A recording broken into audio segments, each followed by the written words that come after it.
A flurry of RSV vaccine research may result in a protective immunization in the not-so-distant future.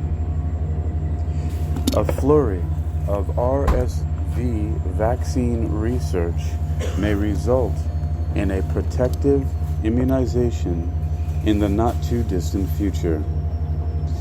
You're listening to Technical News Reading, presented by Hakeem Alibokis Alexander on Spreaker, social podcasting, presented for World Reading Club in association with UniquilibriuM.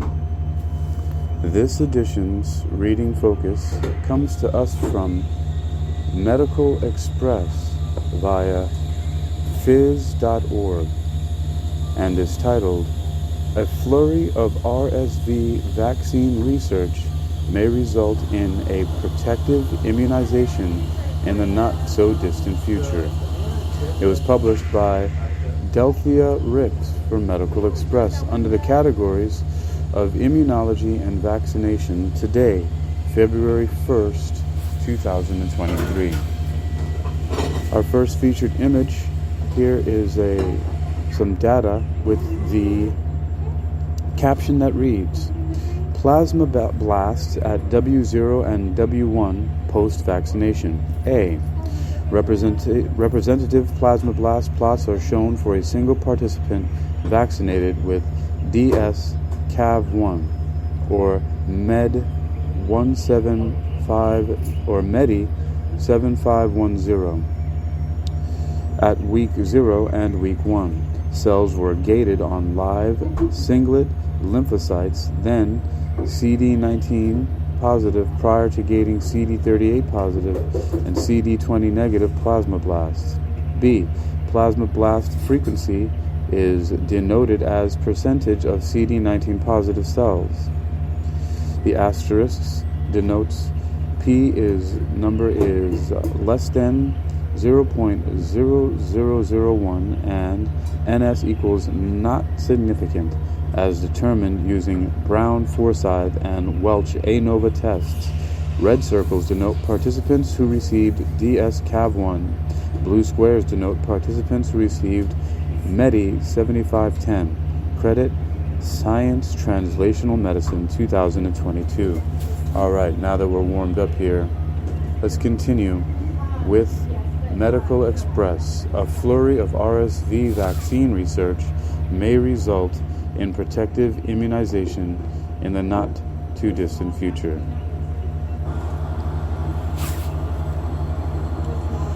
A new analysis of how the human immune system responds to both older and newer investigational vaccines for respiratory syncytial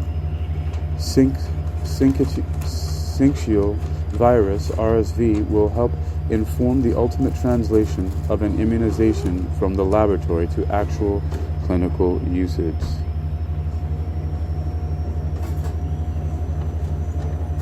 Okay. Syncytial. We're going to go with that word. All right. A new analysis of how the immune system responds to both older and newer investigational vaccines for respiratory syncytial virus RSV will help inform the ultimate translation of an immunization from the laboratory to actual clinical usage. The research couldn't arrive at a more crucial time. The unexpected and dramatic worldwide escalation of RSV cases in recent months helped demonstrate why a vaccine to prevent the infectious illness is so critically needed. Each year, RSV is responsible for 1 in 50 pediatric deaths worldwide, according to researchers at Wilhelmina Children's Hospital in the Netherlands, where medical researchers recently completed a study on RSV. The majority of those deaths occur among infants too young to fight the viral disease, but the infectious agent also is a killer of frail, older adults. Data from the World Health Organization show making the development of an effective vaccine a medical priority to prevent unnecessary deaths at opposite ends of the human age spectrum. There is currently no licensed vaccine for respiratory syncytial virus, writes Dr. Lauren Chang, who, with a large team of colleagues at the Vaccine Research Center of the National Institute of Allergy and Infectious Diseases in Bethesda, Maryland, produced a comprehensive study analyzing potential RSV vaccine. Most recent RSV vaccine candidates function by eliciting antibodies against the so-called fusion protein of RSV, reports Chang, lead author of the new research, which included scientists at AstraZeneca's Vaccine and Immune Therapies Division in Gaithersburg, Maryland. The pathogen uses its fusion protein to infect human cells and initiate the rapid cascade of deleterious events that result in full-blown infection. The aim of the research was not only to compare investigational vaccines, but to elucidate how different types of RSV vaccines engage the human immune system. Not intended as an aim of the research is the peek it provides into the future, revealing the type of RSV vaccine possessing the most promise to eventually win regulatory approval. Here, we assessed the effect of RSV fusion protein conformation on B-cell responses, Chang added, referring to her team's findings, which are published in the journal Science Translational Medicine.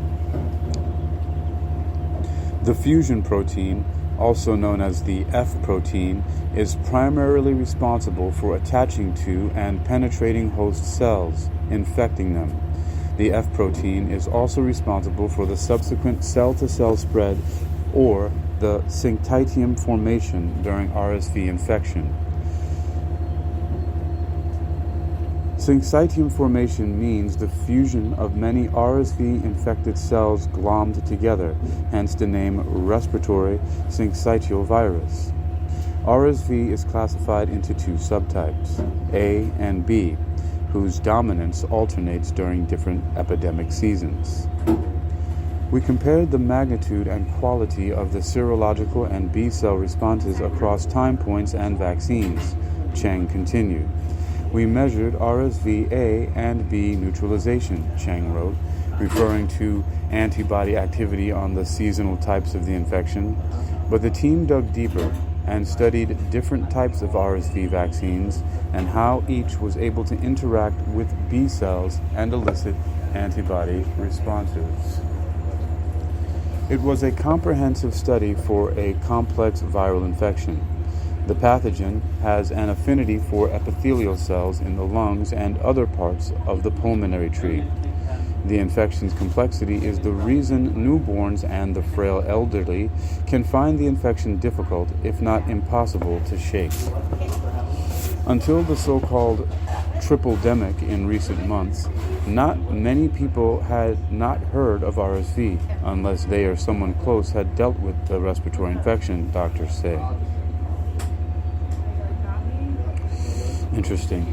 This is written incorrectly here. Let's read this for clarity with the omitted. It says, until the so-called triple-demic in recent months, not many people had heard of RSV, unless they or someone close to them had dealt with the respiratory infection, doctors say.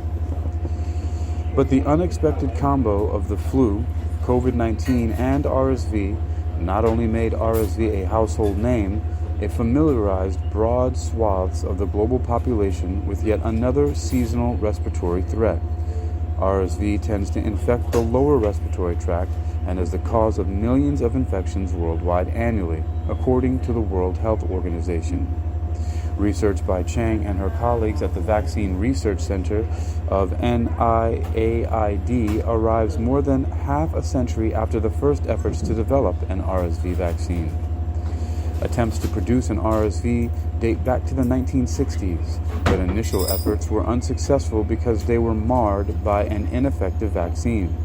Scientists at the time had developed an RSV shot that induced a severe and in 2 cases lethal, lung inflammatory response during the first natural RSV infection after vaccination of RSV-naive infants, according to the WHO, the World Health Organization. Concerns regarding the faulty immunization hindered development of alternative RSV vaccines for many years, experts at the World Health Organization asserted in a statement. Nevertheless, in recent years, increased understanding of the biology of RSV and associated technological advances have resulted in multiple vaccine candidates now in clinical development, some of which may receive regulatory approval in the near future. It is from this growing number of investigational vaccines over the years that Chang and colleagues were able to compare vaccine types. The team examined how vaccine candidates prompt the emergence of antibodies against the fusion protein of RSV. Earlier vaccines were based on the inactivated post-fusion form of the protein, while newer candidates tend to use a stabilized version of the active pre-fusion conformation. Few studies had ever directly compared the 2 vaccine strategies, at least not until now. Chang and colleagues comprehensively compared the antibody-generating capabilities of pre-fusion RSV type of vaccine and the post-fusion type. The researchers analyzed antibodies in serum samples from individuals who received either the DS-CAV1 pre-fusion vaccine or the MEDI7510 post-fusion immunization. Although both vaccines elicited antibodies against the fusion protein, antibodies from the pre-fusion immunization were better at neutralizing both the A and B subtypes of RSV in culture. Chang and colleagues concluded that, in terms of vaccine types, a pre-fusion stabilized pre-fusion RSV-F vaccine elicits B-cell responses with greater breadth and potency than a post-fusion F vaccine. Further work showed this was partly because the pre-fusion vaccine elicited antibodies that can bind to additional sites on the F protein that weren't present in the post-F form.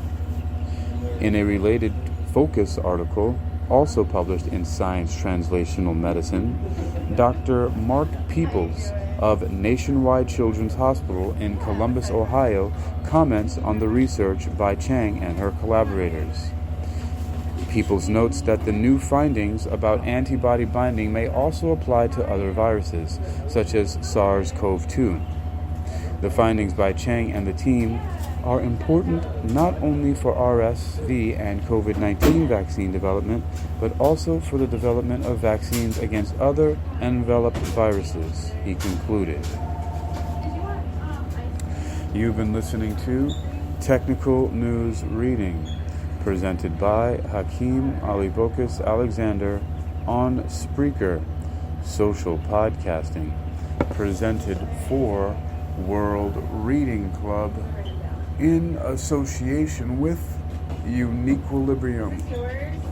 This edition's reading focus comes to us from Medical Express via phys.org and is titled, "A Flurry of RSV Vaccine Research May Result in a Protective Immunization in the Not-Too-Distant Future."